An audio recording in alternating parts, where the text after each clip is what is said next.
یا ایھا الناس، اے لوگو، قد جاءکم الرسول، تمہارے پاس پیغمبر آ چکے ہیں محمد صلی اللہ علیہ وسلم، بالحق، حق کے ساتھ آ چکے ہیں، من ربکم، اے لوگو تمہارے پیدا کرنے والے کی طرف سے، پالنے والے کی طرف سے۔ کتنا زبردست انداز ہے یہ، یعنی کوئی ایسے سفیر نہیں ہے جن کا تم سے کوئی تعلق ہی نہ ہو۔ انسان کا خالق نہیں ہے اللہ، بلکہ رب ہے۔ رب کا معنی پالنے والا، تمہاری نشو نما کرنے والا، آسمان سے پیدا کر کے بھول نہیں گیا ہے، آسمان سے بارشیں برسا رہا ہے، پیدا کرنے کے بعد ماں کی چھاتی میں دودھ پیدا کر رہا ہے، پھر چوپائے پیدا کر رہا ہے جو جن کا گوشت تم کھاؤ، پھر زمین کی رگوں سے ایندھن پیدا کر رہا ہے، یعنی تمام فیسلٹیز تمہیں دے رہا ہے اور تمہیں فیسیلیٹیٹ کر رہا ہے زمین میں اچھی زندگی گزارنے کے لیے۔ تو جو خدا یہ کام کر رہا ہے اس کا تم سے بڑا گہرا رشتہ ہے، اس خدا کی طرف سے تمہاری طرف ایک سفیر آیا ہے، الرسول، خاص رسول یعنی محمد صلی اللہ علیہ وسلم، اور وہ حق کے ساتھ آئے۔ ان کی تعلیمات دیکھ لو، اسلام نیچر، اسلام کو یعنی انسانی کی جو فطرت ہے وہ اسلام کو اپیل کرتی ہے، یعنی نیچر کو اپیل کرتا ہے اسلام۔ تو اللہ فرماتے ہیں حق کے ساتھ آ چکے ہیں، فآمنوا، اس پیغمبر پر ہے ساری دنیا کے سارے انسانوں ایمان لے آؤ، خیر لکم، اسی میں تمہاری بہتری ہے۔ آج دیکھیں سائنس، ٹیکنالوجی، بس دنیا اور پیٹ اور کھانا اور پینا اسی کا ہو کے رہ گیا انسان۔ دنیا میں انسان کی سب سے بڑی ضرورت پیغمبر پر اور اللہ پر ایمان ہے، اس سے انسان کتنا غافل ہو گیا ہے۔ فرمایا وَإِن تَكْفُرُوا، اور اگر تم نے انکار کر دیا، فَإِنَّ لِلَّهِ مَا فِي السَّمَاوَاتِ وَالْأَرْضِ، تو زمین میں جو تمہیں حکومت ملی ہوئی ہے، وسائل ملے ہوئے، اس پہ اتراؤ مت، اس لیے کہ جو کچھ آسمانوں میں اور جو کچھ زمین میں سب اللہ کا ہے، اللہ تم سے یہ چھین بھی سکتا ہے 2 منٹ کے اندر۔ وَكَانَ اللَّهُ عَلِيمًا حَكِيمًا، اللہ ہر چیز جانتا ہے، تمہارے ایک ایک عمل کو نوٹ کر رہا ہے، حکیمہ، حکمت والا ہے۔ کیا مطلب؟ سوال پیدا ہوتا ہے جب نوٹ کر رہا ہے تو سزا کیوں نہیں دے دیتا؟ بھائی حکمت والا ہے، آزمائش ہے، ایک ٹائم پہ سزا ملے گی، ایک ٹائم پہ جزا ملے گی۔ ابھی نہ نیک عمل کرنے والے کو فوراً اچھا بدلہ ملے گا، نہ برے عمل کرنے والے کو فوراً سزا ملے گی، یہ اللہ کی حکمت کے خلاف ہے۔ تو ساری دنیا کے سارے انسانوں سے اللہ نے الگ خطاب کیا، ہندوؤں سے، سکھوں سے، ملحدین سے، اور پڑھے لکھے لوگوں سے اور ان پڑھ لوگوں سے، کالے گوروں سے الگ خطاب، اور خاص طور پر عیسائیوں سے اللہ الگ خطاب کر رہے ہیں، اس لیے کہ وہ اسلام کے سب سے زیادہ قریب ہیں۔ وہ ایک اسٹیپ ہے ان کے اور اسلام کے درمیان، اور ان کے اندر رکاوٹ کیا ہے؟ غلو فی الدین، عیسیٰ ابن مریم کو اللہ کا بیٹا کہنا اور حضرت مریم اور عیسیٰ کو الہ قرار دینا۔ تو اللہ فرماتے اب الگ سے اس طبقے سے خطاب ہے، یا اہل الکتاب، اے اہل کتاب، لا تغلو فی دینکم، دین میں غلو مت کرو۔ غلو کا کیا مطلب ہے؟ عیسیٰ ابن مریم سے محبت اعتدال سے، اس محبت میں ان کو خدا کا درجہ مت دو۔ دیکھیں دیندار لوگوں میں جو خرابی آتی ہے وہ یہ خرابی نہیں آتی کہ وہ اللہ کا انکار کرنا شروع کر دیں، بلکہ وہ محبت میں غلو کا شکار ہوتے ہیں۔ جیسے آج ہمارے یہاں ایک بہت بڑا طبقہ ہے، رسول اللہ صلی اللہ علیہ وسلم کو حاضر ناظر بنا دیا، مشکل کشا بنا دیا انہوں نے، اور نبی صلی اللہ علیہ وسلم کو مختار کل بنا دیا، پتہ نہیں کیا کیا بنا دیا۔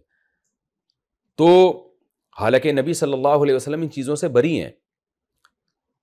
پیروں سے محبت ہوتی ہے، پھر ان کے مزار بنا دیتے ہیں، ان پہ جھکنا شروع کر دیتے ہیں، وہاں جا کے دعائیں مانگ رہے ہوتے ہیں کہ سمجھتے ہیں کہ یہاں جا کے جو ہے نا وہ ہماری بگڑی بن جائے گی۔ تو یہ سب غلو ہے۔ تو اے اہل کتاب، تم دین میں غلو مت کرو اور اللہ پر حق کے سوا کچھ نہ کہو۔ کیا مطلب؟ حق یہی ہے کہ اللہ اکیلا ہے، عیسیٰ ابن مریم نہ اللہ کے بیٹے ہیں، نہ عیسیٰ خدا کا جزو ہیں، جو عیسائیوں کے مختلف فرقے مختلف قسم کی باتیں کیا کرتے تھے، ان سب سے برات کا اعلان کرو۔ کیوں؟ انما المسیح عیسی ابن مریم، کیونکہ مسیح جو عیسیٰ ابن مریم ہے رسول اللہ، اللہ کے قاصد ہیں۔ بھائی اللہ کا پیغام لے کے دنیا میں آئے ہیں انسان۔ وَكَلِمَتُهُ، سوال پیدا ہوتا ہے ان کا باپ کیوں نہیں ہے؟ تو وہ اللہ کا کلمہ ہے۔ کیا مطلب؟ اللہ کے کلمہ کن کی طاقت سے پیدا ہوئے ہیں۔ قرآن میں ہے نا سورہ یاسین میں، اذا اراد شیئا ان یقول له کن فیکون، جب وہ کسی کام کا ارادہ کرتا ہے کہتا ہے ہو جا تو وہ ہو جاتی ہے۔ تو اللہ نے یہ اپنی قدرت دکھانی تھی، بھائی میں کسی کو پیدا کرنے کے لیے باپ کا محتاج نہیں ہوں۔ جیسے قرآن میں دوسری جگہ پر آتا ہے کہ ان مثل عیسیٰ عند اللہ کمثل آدم، عیسیٰ کی مثال اللہ کی نظر میں ایسے جیسے آدم کی مثال۔ آدم کا تو نہ باپ تھے نہ ماں تھے، مٹی سے بنا کے بول دیا کن ہو جا فیکون، ہو گئے وہ۔ تو ایسے ہی عیسیٰ کو بھی اللہ نے کہا کلمہ کن استعمال کیا، کن ہو جا، ہو گئے وہ۔ تو یہ مطلب ہے اللہ کے یعنی عیسیٰ کو کلمت اللہ کہنے کا۔ تو انجیل میں بھی اور تورات میں بھی حضرت عیسیٰ کو کلمۃ اللہ کہا ہے، تو یہاں سے بھی عیسائی گمراہ ہوئے، انہوں نے کہا یہ تو اللہ کا کلمہ ہے، کلمہ کا مطلب اللہ کا کلام، تو اللہ نے جو کلام کیا وہ مجسم ہو کے عیسیٰ کی شکل میں ظاہر ہو گیا، اور کلام انسان کے علاوہ چیز نہیں ہوتی بلکہ انسان کی صفت ہوتی ہے، میرا کلام میرے علاوہ نہیں ہے، وہ میری ایک صفت ہے، تو گویا عیسیٰ اللہ کی صفت ہیں، تو ایسے گھما پھرا کے نے پیچیدگی میں ڈال دیا لوگوں کو، اور پھر قرآن میں تورات انجیل میں یہ بھی تھا کہ اللہ کی روح ہے،